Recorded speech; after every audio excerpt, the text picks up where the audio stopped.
पुतला। एक गांव में गौतम नाम का लड़का रहता था। बचपन में ही उसके पिता की मृत्यु हो गई थी। वो पढ़ाई के समय पढ़ाई और खेलकूद के समय खेलकूद करके भी क्लास में अव्वल नंबर पर आता था। गौतम का व्यवहार बहुत अच्छा था, इसलिए सभी स्कूल के टीचर उसे बहुत प्यार करते थे। वो बचपन से ही घर का लाडला था। कुछ समय बाद गौतम की माँ भी एक बीमारी की वजह से गुजर जाती है।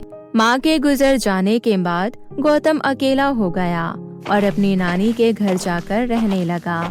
क्या हुआ गौतम बेटा, ऐसे उदास मत रहा करो, हम तुम्हारे साथ है ना, तुम चिंता मत करो, सब ठीक हो जाएगा।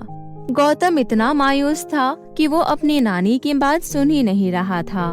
थोड़ी देर बाद वो वहाँ से उठकर चला जाता है। गौतम अपनी नानी के घर के पास ही एक स्कूल में अपना दाखिला करवा लेता है। बच्चों, कल पेटीएम है, तुम सब अपने माता पिता को अपने साथ स्कूल में लेकर आना, और गौतम बेटा तुम अपनी नानी के साथ आ जाना। पर गौतम अपनी नानी के साथ क्यों आएगा मैडम? तब तो हम भी अपने दादा दादी के साथ आएंगे। राघव, मैंने तुमसे नहीं पूछा, तुम चुप बैठ जाओ। राघव और टीचर की बात सुनकर गौतम और भी ज्यादा दुखी हो जाता है और घर जाकर सारी बात अपनी नानी को बताता है। बेटा, मैं कल तुम्हारे स्कूल में पेटीएम में जरूर जाऊंगी। नहीं, मुझे मेरी माँ के साथ ही जाना है। आपने कहा था माँ जल्दी आएंगी, कहाँ है वो? आप भी दूसरों की तरह झूठ बोलती हो। बेटा, आ जाएंगी। जो बच्चे अच्छे होते हैं भगवान उन्हें इनाम देते हैं, इसलिए वो जल्दी आ जाएगी। तुम अभी सो जाओ, कल हम दोनों सुबह स्कूल चलेंगे और तुम्हारा रिजल्ट देखेंगे। गौतम की नानी ने गौतम को बहला फुसलाकर सुला दिया। उसकी नानी सोचती है कि गौतम हमेशा उनसे ऐसे ही जिद करता रहेगा, इसलिए उसको वो जन्मदिन पर कुछ अच्छा सा तोहफा दे देगी। अगले दिन जब नानी और गौतम पेटीएम में गए तो वहाँ राघव भी अपनी माँ के साथ आया हुआ था। मुझे माफ करना गौतम, मैंने तुम्हारा दिल दुखाया है। मैं तुम्हारे लिए एक तोहफा लाया हूँ। गौतम उस तोहफे को खोल कर देखता है तो उस तोहफे में एक माता की तस्वीर निकलती है। गौतम उस तस्वीर को देखकर बहुत खुश हो जाता है और फिर अपनी नानी को अपने टीचर से मिलवाता है और फिर अपने घर वापस आ जाता है। नानी, मुझे आपसे भी एक तोहफा चाहिए। मुझे आपसे मम्मी का पुतला चाहिए। जब तक मम्मी नहीं आएगी तब तक मैं उस पुतले के साथ ही रहूँगा। तुमने मुझसे पहली बार कुछ मांगा है, मैं इस इच्छा को जरूर पूरा करूँगी। गौतम का जन्मदिन आ जाता है। गौतम की नानी गौतम को उसकी माँ का एक अच्छा सा पुतला बनवाकर दे देती है। ये लो बेटा, तुम्हारा तोहफा, इसका अच्छे से ध्यान रखना और अपनी पढ़ाई करते रहना। पुतला देखकर गौतम बहुत खुश हुआ और पुतले के साथ ही समय बिताने लगा। वो हमेशा दिन में स्कूल से आकर पुतले के पास ही बैठ जाया करता था। गौतम, कुछ खा लो बेटा, वरना देर हो जाएगी, तुम्हें सुबह स्कूल भी तो जाना है। नानी, क्या हम माँ को कुछ नहीं खिला सकते? उन्होंने कई दिनों से कुछ नहीं खाया है। पहले अभी तुम खाना खा लो। गौतम अपनी नानी के साथ खाना खा लेता है और अपने कमरे में लौट आता है और भगवान से प्रार्थना करता है। हे भगवान, आप बहुत अच्छे हो, आप लोगों की मदद करते हो, प्लीज मेरी विश पूरी कर दीजिए। गौतम ऐसा कह रहा था कि तभी पुतले में से एक रोशनी निकलती है और पुतला नीचे गिर जाता है। गौतम पुतले को उठाने के लिए आगे बढ़ता है, लेकिन तभी पुतले से आवाज आती है, रुक जाओ बेटा, मैं खुद से उठ जाऊंगी। पुतले में से आवाज सुनकर गौतम हैरान हो जाता है और बेड पर चढ़ जाता है। पुतला अपने आप खड़ा हो जाता है। डरो नहीं, मैं तुम्हारी माँ हूँ, तुमने ही मुझे बुलाया है, मैं तुम्हारे लिए ही आई हूँ, अब मैं तुम्हारे साथ हमेशा रहूंगी। सच में तुम कहीं नहीं जाओगी कभी भी? तुम मुझे अकेला छोड़कर कहाँ चली गई थी? मैंने तुम्हें कितना याद किया। मैं हमेशा से तुम्हारे साथ ही थी, बस कुछ दिनों के लिए तुमसे नाराज थी, लेकिन अब मैं आ चुकी हूँ और अब मैं कहीं नहीं जाऊंगी।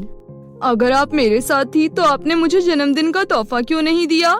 गौतम की तोहफे की बात सुनकर उसकी माँ अपने जादू से वहाँ पर अच्छे अच्छे कपड़े ला देती है। गौतम बहुत खुश हो गया। उसके बाद गौतम की माँ गौतम का होमवर्क करवाती है और खाना खिलाकर सुला देती है। अगले दिन गौतम स्कूल जाने के लिए तैयार हो जाता है। उसकी माँ ने उसको नई किताबें, नई जूते, नया बैग सब कुछ अपने जादू से दे दिया था। गौतम की नानी गौतम को स्कूल छोड़ने चली जाती है। गौतम आज स्कूल में बहुत खुशी से घूम रहा था, इसलिए राघव उससे कहता है, अरे गौतम, आज तुम बड़े खुश लग रहे हो। आज तो तुम्हारा नया बैग, तुम्हारे नए जूते, तुम्हारी नई किताब, ये सब कैसे? ये सब मुझे मेरी माँ ने गिफ्ट किया है। राघव गौतम की बातें सुनकर हैरान हो जाता है और उससे कहता है, गौतम, तू मुझे अपनी मम्मी से मिलवा सकता है? मुझे भी आंटी को देखना है। उस दिन तो तू कह रहा था वो इस दुनिया को छोड़कर चली गई हैं। कोई बात नहीं, तुम मेरे घर आ जाना और मेरी माँ को देख लेना। शाम को राघव गौतम के घर अपनी माँ के साथ जाता है। माँ, इनसे मिलिए, ये मेरा दोस्त राघव है और ये इसकी मम्मी। गौतम के ऐसे कहने पर पुतले में से आवाज आती है, नमस्ते जी, मैं गौतम की माँ हूँ। पुतले में से आवाज सुनकर राघव की माँ घबरा जाती है और भूत भूत चिल्लाने लगती है। राघव की माँ की आवाज सुनकर गौतम की नानी कमरे में आ जाती है। क्या हुआ? तुम इतना शोर क्यों मचा रहे हो? नानी के ऐसा कहने पर पुतले में से आवाज आई, प्रणाम माँ। गौतम की नानी पुतले में आवाज सुनकर सहम गई। आप डरिए मत, मैं यहाँ पर गौतम के लिए आई हूँ। मेरा बच्चा खुश और सही सलामत रहे, मैं बस इतना ही चाहती हूँ। माँ, आपने गौतम का बहुत ख्याल रखा है। अब मैं आपको और तकलीफ नहीं देना चाहती। मैं गौतम को लेकर घर वापस जा रही हूँ, अपने पहले वाले घर में। ऐसा कहकर गौतम की माँ गौतम को अपने साथ अपने जादू से पहले वाले घर में ले आती है और दोनों माँ बेटे अपने घर में हंसी खुशी रहने लगते हैं। बहुत समय पहले की बात है। झारखंड के एक छोटे से गांव में नित्या अपने माता पिता के साथ रहती थी। वो अपने माता पिता की बहुत लाडली थी। उसके माता पिता उसे कोई भी खुशी देने से पीछे नहीं हटते थे। वो भी अपने माता पिता से बहुत प्यार करती थी। वो दिखने में भी काफी खूबसूरत थी। उसकी भूरी आंखें और लंबे बाल उसकी खूबसूरती पर 4 चांद लगा देते थे। लेकिन इन कुछ दिनों से नित्या बहुत बीमार रहती थी। उसके माता पिता ने आसपास के छोटे मोटे डॉक्टरों से उसका बहुत इलाज करवाया, लेकिन वो ठीक ही नहीं हुई। अंत में वो उसे बड़े हॉस्पिटल ले गए। वहाँ पर डॉक्टरों ने टेस्ट करवाने के लिए कहा। टेस्ट के बाद पता चला कि नित्या को तो ब्लड कैंसर है। ये खबर जानकर नित्या के माता पिता के पैरों तले जमीन खिसक गई। वो किसी भी हाल में अपनी इकलौती बेटी को खोना नहीं चाहते थे। नित्या की माँ साधना का तो रोते रोते बुरा हाल हो रहा था। ऐसा कैसे हो सकता है जी? हमने तो अपनी बेटी का शुरुआत से ही बहुत ध्यान रखा था। भगवान ने हमें एक ही औलाद दी और उसको भी इतनी भयानक बीमारी दे दी। अपने आप को संभालो साधना, अभी हम दोनों को मिलकर नित्या का ख्याल रखना है। अगर तुम इस तरह टूट जाओगी तो हम नित्या को कैसे संभालेंगे? तब से नित्या के माता पिता उसका बेहद ख्याल रखने लगते हैं। नित्या अपनी बीमारी के बाद से अनजान थी। धीरे धीरे उसके सर से सारे बाल टूटने लगे और देखते ही देखते वो बिल्कुल टकली हो गई। जब वो अपने आप को आईने में देखती तो रोने लगती थी। उसे अपने गंजेपन की वजह से स्कूल जाने का भी मन नहीं करता था। एक दिन, माँ, मैं आज स्कूल नहीं जाऊंगी। बच्चे मुझे टकली टकली बोलकर बहुत चिढ़ाते हैं। जो बच्चा तुम्हें चिढ़ाता है उनसे बात मत किया करो बेटा। सिर्फ अच्छे बच्चों से दोस्ती रखा करो। तुम्हारे एग्जाम आने वाले हैं ना, तुम्हारा स्कूल जाना जरूरी है। आज वैसे भी मैंने लंच में तुम्हें बहुत टेस्टी चीज दी है। ये सुनकर नित्या खुश हो जाती है और कहती है, अच्छा बताओ क्या दिया है आपने मुझे आज लंच में? ये तुम्हारा सरप्राइज है। जब तुम लंच में अपना लंच बॉक्स खोलोगी तब देखना। नित्या एक्साइटेड होकर फटाफट अपने स्कूल यूनिफॉर्म पहनती है और अपनी मम्मी को बाय कहकर स्कूल के लिए निकल जाती है। साधना अपनी बेटी को खुश रखने के लिए कुछ भी करने को तैयार थी। दूसरी तरफ जब नित्या स्कूल पहुंचती है तो लड़कियां उसे देखकर हंसने लगती हैं और उसका मजाक बनाने लगती हैं। क्या है, तुम लोग मुझे देखकर हंस क्यों रही हो? अगर तुमने फिर से ऐसा किया तो मैं टीचर से तुम लोगों की शिकायत कर दूंगी। ठीक है, अगर तुम टीचर से शिकायत कर दोगी तो टीचर को हम भी कह देंगे कि टीचर आपने ही तो हमें सिखाया है कि जिसके सर पे बाल नहीं होते उसको टकली कहते हैं, इसलिए हम तुम्हें टकली कहते हैं। उस लड़की की बात सुनकर वहाँ खड़ी सभी लड़कियाँ जोर जोर से हंसने लगती हैं। नित्या किसी को कोई जवाब दिए बिना वहाँ से चली जाती है। इसी तरह पूरा दिन स्कूल में बच्चे उसका मजाक बनाते रहते और उससे कोई भी बात करना पसंद नहीं करता था। उसे इन सब चीजों का बहुत बुरा लगता था। उस दिन नित्या बहुत उदास होकर घर जाती है। जब वो घर पहुंचती है तो उसकी मम्मी उससे कहती है, क्या हुआ बेटा, तुम कुछ उदास सी लग रही हो। हमेशा की तरह आज भी स्कूल में बच्चों ने मुझे बहुत चिढ़ाया। कोई भी मुझसे बात नहीं करना चाहता माँ, ऐसा क्यों है? मैं गंजी क्यों हूँ माँ? मेरे सर पर बाल क्यों नहीं है? नित्या की ये बात सुनकर साधना की आंखों में आंसू आ जाते हैं। अपनी माँ को देखकर नित्या भी रोने लगती है। रोने की वजह से उसकी तबीयत बिगड़ जाती है और वो बेहोश हो जाती है। ये सब देखकर साधना बहुत घबरा जाती है। बेटा क्या हुआ बेटा, उठो, क्या हो गया तुम्हें? तुम आंखें क्यों नहीं खोल रही हो? साधना तुरंत अपने पति को फोन करती है। उसका पति तुरंत ऑफिस से घर आता है और नित्या को लेकर दोनों हॉस्पिटल जाते हैं। डॉक्टर नित्या का इलाज करते हैं और कहते हैं, देखिए नित्या का कैंसर अभी लास्ट स्टेज पे पहुंच गया है। अब नित्या को कोई भी दवाई नहीं बचा सकती। अब तो पता नहीं कब नित्या आप लोगों को छोड़कर चली जाएगी। डॉक्टर की बात सुनकर साधना और उसका पति बहुत मायूस हो जाते हैं और उसे लेकर घर आ जाते हैं। अब तबीयत ज्यादा खराब होने की वजह से नित्या घर पर ही रहती थी। वो अपने आप को आईने में देखकर बहुत दुखी हो जाती थी। इसी तरह एक दिन उनकी गली में एक फेरी वाला आया, जिसके पास सुंदर सुंदर हेयर बैंड, कान की बालियां, रंग बिरंगे रिबन और बच्चों की क्यूट क्यूट सैंडल थी। उसने जैसे ही जोर जोर से आवाज लगाकर सामान बेचना शुरू किया, सुंदर सुंदर हेयर बैंड ले लो, कान की बालियां ले लो, रंग बिरंगे रिबन ले लो, क्यूट क्यूट से सैंडल ले लो। तब नित्या खुश होकर उसे देखने बरामदे पर आ गई। फिर दौड़ी दौड़ी अपनी माँ के पास गई। माँ, बाहर गली में बहुत सुंदर सुंदर सैंडल और हेयर बैंड बिक रहे हैं। उसमें से तुम्हें कुछ चाहिए क्या बेटी? नहीं माँ, मुझे उसमें से कुछ भी नहीं चाहिए। उसमें कोई भी चीज मेरे काम की नहीं है। मैं हेयर बैंड कहाँ लगाऊंगी? मेरे सर पर तो बाल ही नहीं है और सैंडल पहनकर मैं कहाँ जाऊंगी? आप तो मुझे कहीं बाहर लेकर भी नहीं जाती हो। इतना कहकर नित्या उदास होकर अपने कमरे में चली गई। बेचारी साधना बहुत दुखी थी क्योंकि वो अपनी बेटी से बहुत प्यार करती थी। इसलिए वो उदास नित्या को मनाने के लिए उसका फेवरेट केक लेने जाती है। जब वो केक लेकर वापस लौट रही थी तभी उसे वहाँ पर एक छोटी सी बच्ची दिखती है। वो बच्ची साधना का पल्लू खींचने लगती है। क्या हुआ, तुम मेरा पल्लू क्यों खींच रही हो? मुझे बहुत जोरों की प्यास लगी है, लेकिन मैं कुएं से पानी नहीं निकाल पा रही हूँ। तुम मेरे लिए इस कुएं से पानी निकाल दो ना। साधना मुस्कुराती है और कुएं से पानी निकालकर उस छोटी बच्ची को दे देती है। देखो, मैं अपनी बेटी के लिए केक लेकर जा रही हूँ, लो थोड़ा सा तुम भी खा लो। साधना थोड़ा सा केक उस बच्ची को दे देती है। फिर वो बच्ची अचानक से एक परी का रूप ले लेती है और कहती है, मैं जानती हूँ साधना, तुम्हारी बेटी को कैंसर है और तुम इस वजह से बहुत परेशान हो क्योंकि तुम किसी भी हालत में उसे खोना नहीं चाहती। कौन हो तुम? अभी तो तुम छोटी सी बच्ची थी, अचानक से परी में कैसे बदल गई? मैं परी ही हूँ साधना। मैं यहाँ तुम्हें इस जादुई कुएं के बारे में बताने आई थी। तुम्हारी सारी परेशानी का हल इस कुएं के पास है। लेकिन ऐसा कैसे हो सकता है? ये कुआं भला मेरी मदद कैसे करेगा? तभी साधना देखती है कि कुएं के अंदर से एक चमकदार हेयर बैंड और सैंडल निकल रहे हैं। ये देखकर साधना हैरान हो जाती है। तभी वो परी कहती है, देखा तुमने, इस कुएं ने ये जादुई हेयर बैंड और सैंडल तुम्हारे लिए प्रकट किया है। लेकिन ये दोनों चीजें मेरी मदद कैसे कर सकती हैं? ये जादुई सैंडल जब तुम अपनी बेटी को पहनाओगी तो उसकी कैंसर की बीमारी बिल्कुल ठीक हो जाएगी और ये जादुई हेयर बैंड लगाते ही उसके बाल बहुत लंबे, घने और खूबसूरत हो जाएंगे। क्या सच में इन दोनों चीजों से ये संभव है?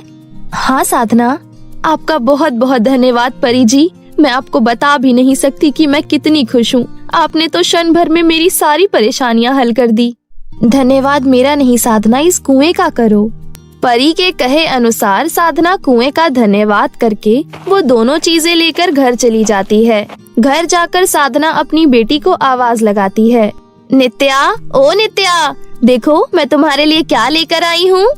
नित्या खुशी खुशी अपने कमरे से बाहर आती है। क्या लाई हो माँ? साधना वो हेयर बैंड और सैंडल नित्या को दिखाती है। वो दोनों चीजें देखकर नित्या उदास हो जाती है। अब आप भी मेरा मजाक बना रही हो? आपको पता है ना मेरे सर पर बाल नहीं है, फिर मैं ये हेयर बैंड कैसे लगा सकती हूँ? अरे मेरी प्यारी बच्ची, तू एक बार इस हेयर बैंड को अपने सर पर लगा तो सही, फिर इसका जादू देखना। नित्या उस हेयर बैंड को अपने सर पर लगाती है और उसके ऐसा करते ही उसके सर पर बहुत लंबे घने बाल आ जाते हैं। ये देखकर नित्या बहुत खुश होती है। माँ, ये तो सच में कमाल हो गया। नित्या खुशी के मारे उछलने कूदने लगती है और तभी उसे चक्कर आ जाता है और वो बेहोश हो जाती है। एक पल के लिए तो साधना घबरा जाती है, लेकिन फिर उसे कुएं के द्वारा दिए गए जादुई सैंडल की याद आती है। साधना जादुई सैंडल नित्या के पैरों में पहना देती है। उसके ऐसा करते ही नित्या की आंखें खुल जाती है और वो अपने आप को बहुत ही अच्छा महसूस करती है।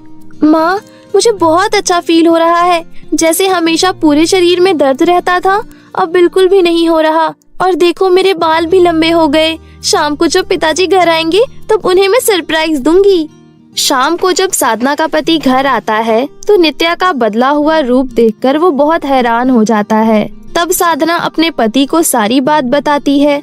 सारी बातें जानकर साधना का पति भी बहुत खुश होता है। अब उस परिवार को किसी चीज का दुख नहीं था। जब डॉक्टर से नित्या को दिखाया जाता है तो पता चलता है कि नित्या की सारी बीमारी खत्म हो गई है। ये जानकर नित्या के माता पिता चैन की सांस लेते हैं। उस दिन के बाद से नित्या आम बच्चों की तरह अपनी जिंदगी व्यतीत करने लगती है और जो भी कैंसर की इस खतरनाक बीमारी से जूझ रहा होता है, वो लोग जादुई हेयर बैंड और जादुई सैंडल की मदद से उसकी मदद किया करते थे। इस प्रकार लोगों की मदद करते हुए वो परिवार अपना जीवन खुशी खुशी व्यतीत करने लगता है। छोटी परी। प्रीतमपुर नामक राज्य में एक राजा राज करता था। राजा की 2 रानियां थी। बड़ी रानी कम सुंदर थी और छोटी रानी अत्यधिक सुंदर थी, जिसके कारण राजा छोटी रानी को अधिक प्रेम करते थे। बड़ी रानी बहुत ही सरल और नेक स्वभाव की थी, परंतु छोटी रानी को अपनी खूबसूरती पर घमंड था। वो घमंडी थी। एक दिन बड़ी रानी महल के बगीचे में टहलने गई। वहाँ छोटी रानी भी आ गई। छोटी रानी हमेशा बड़ी रानी को राजा के सामने गलत दिखाने की कोशिश करती, इसलिए वो जानबूझ के बगीचे में गिर गई और राजा से झूठ बोलकर उसकी शिकायत कर दी। महाराज, मैं बगीचे में टहलने गई थी, परंतु इन्हें मेरी खुशी देखी नहीं गई और इन्होंने मुझे धक्का दे दिया और मैं गिर गई। ये सुनकर राजा को बहुत गुस्सा आया और वो बड़ी रानी पर बहुत नाराज हुए, जिस कारण बड़ी रानी को बहुत दुख हुआ और वो रोती हुई महल से जंगल की ओर चली गई और एक नदी के किनारे आम के पेड़ के नीचे बैठकर वो जोर जोर से रोने लगी कि तभी नदी में से एक छोटी परी प्रकट हुई। उसने रानी से रोने का कारण पूछा। क्या हुआ प्रिय, तुम रो क्यों रही हो, बताओ मुझे। बड़ी रानी ने छोटी परी को सब कुछ सच सच बता दिया। बड़ी रानी की बात सुनकर परी बोली, ठीक है, मैं सब समझ गई। अब सुनो, मैं जैसा कहती हूँ वैसा ही करो। पहले इस नदी में 4 डुबकी लगाओ और फिर इस आम के पेड़ से एक आम तोड़ो। इतना कहकर परी गायब हो गई। बड़ी रानी ने वैसा ही किया जैसा कि परी ने कहा था। उसने जैसे ही नदी में 4 डुबकी लगाई, वैसे ही बड़ी रानी बहुत ही सुंदर अप्सरा में बदल गई। फिर नदी से बाहर निकलकर रानी ने परी के कहे अनुसार आम के पेड़ से एक आम तोड़ा। उसने जैसे ही आम तोड़ा, आम एक पालकी में बदल गई और बड़ी रानी को पालकी में बिठाकर उसके राज्य में वापस ले गई। राज्य के बाहर बड़ी रानी के इस तरह सुंदर तथा अप्सरा जैसा रूप देखकर राज्य के सभी लोग चकित रह गए। राज्य के बाहर बड़ी रानी के बड़े जोरों शोरों से चर्चे होने लगे। ये सब सुनकर राजा ने मंत्री से पता करने को कहा। जाओ बाहर जाकर देखो क्या बात है, ये इतना शोर किस लिए। मंत्री बाहर गया और उसने राजा को खबर दी कि महाराज, हर जगह बस बड़ी रानी के ही चर्चे चल रहे हैं। अच्छा, ऐसा क्या हो गया, जो बड़ी रानी के इतने चर्चे चल रहे हैं। बड़ी रानी के इतने चर्चे सुनकर राजा ने तुरंत ही बड़ी रानी को महल में बुलाने का आदेश दिया। बड़ी रानी जैसे ही राजा के सामने आई, राजा उसे देखकर चकित रह गई। राजा ने बड़ी रानी से इसके पीछे का कारण पूछा। रानी ने राजा को सारी कहानी सुनाई।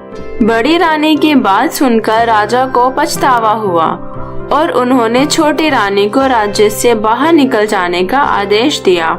छोटी रानी ने पहले ही छुपकर रानी और राजा की हुई सारी बात सुन ली थी। वो भी राज्य से बाहर जाकर आम के पेड़ के नीचे नदी किनारे जाकर रोने लगी। पिछली बार की जैसे इस बार भी छोटी परी प्रकट हुई। परी ने छोटी रानी से भी उसके रोने का कारण पूछा।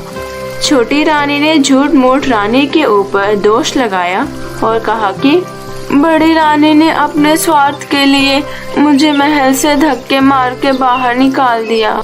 ये सुनकर परी बोली, ठीक है, मैं जैसा कहती हूँ वैसा ही करना। पहले इस नदी में 4 डुबकी लगाओ और फिर इस आम के पेड़ से एक आम तोड़ो। ऐसा कहकर परी गायब हो गई। छोटी रानी सोची, अगर 4 डुबकी लगाने पर वो इतनी सुंदर हो सकती है तो और कई डुबकियां लगाने पर ना जाने मैं कितनी सुंदर लगूंगी। ये सोचकर छोटी रानी एक के बाद एक कई डुबकियां लगा ली। उसके ऐसा करने पर छोटी रानी बहुत ही बदसूरत दिखने लगी। उसके शरीर के सारे कपड़े फटे पुराने हो गए, जेवर गायब हो गए, सर से बाल चले गए सारे और शरीर पर दाग और मस्से दिखने लगे। रानी अपने आप को ऐसे देखकर बहुत जोर जोर से रोने लगी। उसे समझ नहीं आ रहा था कि वो क्या करे। वो रोती हुई वापस महल की ओर गई। महल के सारे दरबारी लोग छोटी रानी को देखकर उस पर बहुत हंसने लगे। वो भागकर बड़ी रानी के पास गई और उससे माफी मांगने लगी, क्योंकि छोटी रानी को अपनी गलती का एहसास हो गया था। बड़ी रानी ने छोटी रानी को माफ कर दिया और इस तरह फिर सब महल में राजी खुशी रहने लगे। इसलिए दोस्तों कहा जाता है कि हमें कभी भी किसी भी चीज को लेकर घमंड नहीं करना चाहिए, क्योंकि जैसा करोगे वैसा पाओगे। तो दोस्तों अगर आपको हमारी ये कहानी अच्छी लगी हो तो अपने दोस्तों के साथ जरूर शेयर करें और हमारे चैनल को जरूर से सब्सक्राइब कर लें।